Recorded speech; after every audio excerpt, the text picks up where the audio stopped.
Start Your Dungeons is now sponsored by Level Up Games, the largest and best board game, role playing, miniature games, collectible card game, hobby, and nerd store in Georgia. With a wide variety of events and product lines, Level Up Games is sure to have the product for every gamer you know. With three convenient locations in Duluth, Johns Creek, and Athens, there's bound to be a store near you. Plus, they ship anywhere in the U.S. from their online shop at levelupgamesatl.com. Thanks for sponsoring the channel, Level Up Games, and check out their event calendar and online store at the link in the description.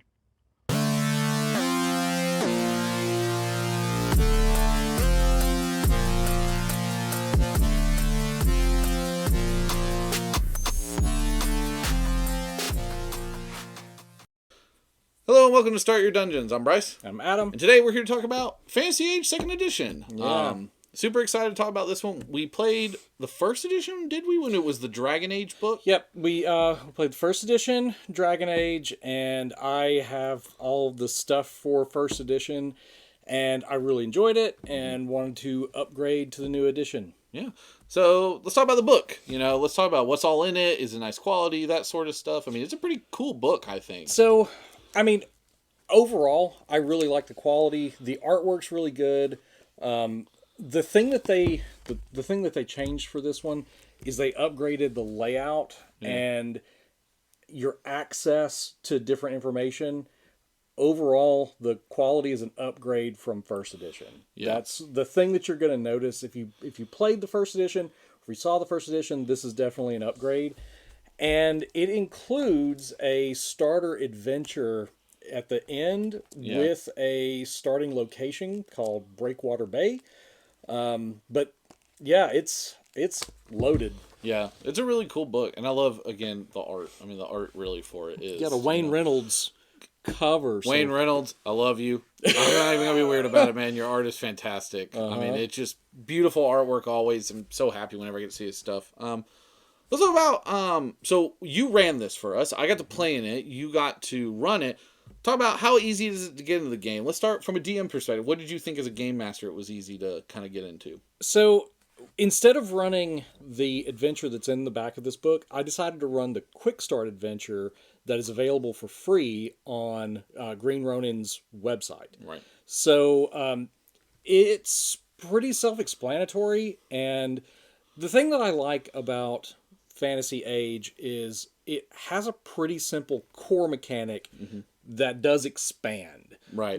So I don't like overall, it's in terms of running this game, if you can run D&D 5th edition, you can run this. If you can play D&D 5th edition, you can play this. Right.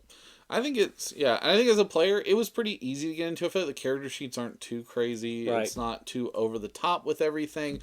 But yeah, I don't know. I was trying to think if there was anything in it that I found difficult, but like having played the Dragon Age one, even though that was like 9 years ago, I still felt like I remembered a lot and kind of picked it up pretty quick. Well, it's a simple dice mechanic. You're rolling 3 d6 dice, and one of them is a stunt die. Right. And, whenever, if you get matching faces on any of your dice, then that stunt die indicates a special ability that you activate. And it's kind of like a cinematic flair that you have, just like a little extra thing. I mean, it's like a crit, but it gives you specific options on what to use your stunt for. Yeah. So it's easy. Yeah. Speaking about rule set overall, what else do you like about it? I mean, I think my favorite thing, besides the fact that you have all the options for stunts, is that it does emphasize the kind of softer side to role playing. There's so it's you're not going to get super crunchy. Right. The term crunchy gets thrown around a lot. All that really means is that there's a lot of required rules. Right. And here it starts you off simple. Like you're going to have a pretty simple start in the number of things that you have to remember in order to play your first game, and then it slowly adds. You slowly add little pieces. Right. And I feel like it's a little better, with leveling compared to D&D 5th edition, because how many times in D&D 5th edition do you hit one of those milestone levels and then all of a Right. sudden you get tons of stuff Yeah. and then you're like, what in the heck am I doing? Like, Yeah. what, because you're All of still a sudden trying to... I've got 16 powers and Right. stuff like that. I learned new spells. I've got new... Yeah, no, I get what you mean. Same thing with D&D 4th edition and 3rd. This is a little softer. Yeah, I will say I think the simplicity of the system is nice. The whole 3d6, kind of just rolling and kind of doing your stunt dice. If you can count 3 dice together, you're good. Yeah, like... And if you can't, RPGs may not be your thing. Like, let's just be real. Like, Count on your fingers. Like, to be fair though, literally, I was playing a game the other day, rolling some 6s, and went, "Oh, I gotta add these up." Like, I don't know. Sometimes, but that's as hard as it gets. Is Right. Can you roll? Can you add 3 dice together? Is there anything you don't like about it? Because there is something I didn't. I would say I didn't. Not that I didn't like, but I thought there was a lot of that there wasn't a need for. How about you start with yours? Okay. Because I don't have a thing that I don't like about Yeah. it. But I do want to say what our friend Wayne, who, friend of the show, he's a game designer, fellow player. Right. He had something to say, and I wanted to find out if yours It's is the very same similar. or different. It's Okay. the same thing. So I think the thing that we kind of talked about when we played it was the myriad of options available on the stunts and like the different things you can do for it. And I felt like I was trying to read them going, but I have how many, what? Like, I kind of was like, oh, I'm in a melee combat. I did a range thing. There's like 20 different, it's not 20 different choices, but it was a lot of choices. Yeah. And I do think that is really cool. And I'm not saying they have to change this, but I thought what may have been better is something very similar to, if anyone's ever played 13th Age, where the fighter has that thing that says, if I forget what it's called, the dice that you add in the middle and it goes up during combat or whatever. It's a... Is it escalation die? It's an escalation die. Right. Yep. The fact that the fighter has, if you hit somebody and it's on an even thing, do this. I kind of wish they maybe had done that for every class. That's a lot more. Yeah. But I do think that would have been a little bit more. Because I do think, looking at Wayne is a person who, unlike me, I don't mind the crunch. I think Wayne at times prefers the simpler, let it happen through roleplay sort of thing. And I do think that is something that you might struggle with when you first jump in to go, I mean, I've got 10 options. Like, what's really good in this situation? But I also think you talk about that role-playing aspect. It adds role-playing to your game without needing to role-play in some ways. Because there's stunts for social interactions. Right. So, you have tables of stunts, and if you do something amazing on a social interaction, something great happens. And going back to, like specifically what Wayne had said was that you have all those options, but what if you just want to role play a stunt? Yeah. So that, maybe a new player would be at an advantage for those stunt tables, Right. because maybe they need options when they're trying to choose that stuff. But someone who's more of a veteran is going to look at all those stunts and just say, why am I limited to this? Can I just make something up? But I'll actually say, yeah, that is true. But I'm also going to say something I think that turns this into a positive in some ways. I think this book does swashbuckling heroism better than anyone else on the market. And they get the theme right. And it does, the stunts feel like that. And I hate to use like just Pirates of the Caribbean kind of feel to it. But I mean, you look at the back of the book even. I mean, the front of the book. The book is a fantasy book. This is a fantasy more like high seas sort of kind of feel to it. And I'm here for it. It's like they totally nail the swashbuckling, piratey kind of thing. Yeah. I mean, really, there's one free adventure, one adventure here in the back that is on a ship. Right. And that's the thing. They're really trying to start you out with this kind of theme of maybe not pirates, but definitely swashbuckler Yeah. kind of thing, scimitars, and that's not available in a lot of other games. Yeah. Or if it is, I've also found those systems to be either extremely complex or lean more on like Pirate Borg can be very swashbuckly if you want, but Pirate Borg is, I think, a little grittier than what this is. This seems a little bit more lighthearted sometimes in its ways and more adventure-y sort of. Like, it feels to me like I'm watching and playing in a like Treasure Island, but could also be the Muppets version. And I'm fine with that. Like, I can see that. So talk about what we liked, what we didn't like. Is this book a complete game in one thing, right? Everything's complete. Right. The great thing about the core books from Green Ronin with the age system, like for this, there's also Blue Rose, there's Dragon Age, there's Modern Age, The Expanse. There's, I don't know if it's out, but there's a book coming for the N.K. Jemisin sci-fi series that it's there's some different settings I that would love use to try this with sci-fi, actually. So there's different kinds of settings that are available, and each one is completely self-contained. Right. You don't need anything else. Like all of your spells, your equipment, a starter adventure. I mean, it has a starter setting. Everything is right there. You just grab this one book, 3 dice, and your character sheet. You're done. You're ready to go. Are there new things available for this, or is everything first edition compatible with this? That's the thing. Everything from first edition is compatible. I mean, that's a huge market there. Yeah, so if you can find any of the old first edition stuff, but see, a lot of it is available in PDF. You can get all the PDF stuff on their website, but I got all the PDF stuff whenever Humble Bundle, it was either Humble Bundle or Bundle of Holding was doing one of their big things, and I just got all of them at one time. We've got the Dragon Age stuff. Yeah. I mean, it was everything for the Dragon Age and stuff. It was super cheap.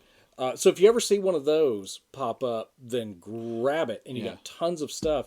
But they are still publishing, splat books for this, and it's growing.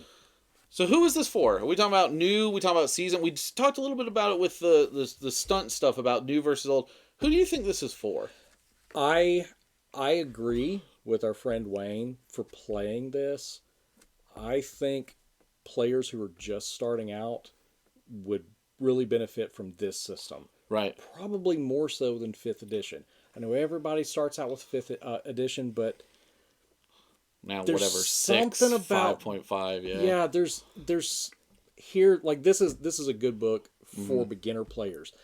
I think running it could go either way. Yeah. I think, if you're a veteran at running games, I think you would find a lot of things that you're comfortable with this game. But I actually think the way that the quick start adventure and the adventure in the back of this book are laid out, it's not hard to run it. I think I could probably give this to my daughter, who is now 10. I could probably give that to her, and I'm willing to bet she could probably run it without a whole lot of help. Yeah, and I do think that, like, it's good that it has the option for new. I actually think this book fits a weird space where I think we always talk about how, like, there's, like, 5th edition or I don't know what it's called now, 6th edition, whatever, D&D. Yeah. 1 D&D. And there's Pathfinder 2e, right? Yep. And we talk a lot about books that fit in between the two. Mm-hmm. But I think this book doesn't fit in between the two. I think it fits on the other side of D&D, where it actually is a little bit simpler, but allows you to still have some freedom. I will say, I think this book fits well with more OSR players because it simplifies. It is simpler in that it doesn't have a lot of heroic feats. A lot of it is very, like, fun sort of, like, little buffs, not so much everything. So I feel like it actually fits well with someone who's maybe looking for a different take on that kind of OSR, who wants that swashbuckly sort of style that you, at least for me, I don't see a lot in the OSR kind of style. Or if you want to, like, if you like the OSR feel, but you want to graduate, but you're really angry at Wizards of the Coast. Not saying. I mean, but I'm saying. We don't hate Wizard. We don't hate Wizard of the Coast on this channel at all. I'm just not buying any more of their yeah. books. So that's fair. That's fair. That's fair. I mean, when they start being better human beings, maybe we'll talk. Yeah. All right, Hasbro. Come on. Chip, chop, chop. All right. So let's talk about. Would you try the game again? We've both. I've only been a player. You've been a DM. Talking about, for me at least, I like being a player in this. I actually think I would like to DM this because I have done so much Pirate Borg, and I think I would actually really enjoy to do a more whimsical. And now that I'm really thinking about it, I might force y'all to do the Muppets Treasure Island with this. I'm totally okay with this. It's happening, buddies. I mean, I'm gonna be Gonzo. Oh, you have to. Also, demand voices if you can do them. And we're gonna get real Tim Curry to be a part of it, and then we can do it to where he behaves like a Muppet. Yeah. Does it along with it. The real question is, can I bring chickens? Yes. All right. As a player, do you want to play this? Have you ever actually played it? I haven't. I have never gotten to play it, but I have made a lot of characters for it. Yeah, I will say that just sitting around. Character creation very quick. Yeah, not very hard, and I do like that about a system where I can jump in and build something quick, because that's something I think we don't talk about a lot on here, but maybe we should about.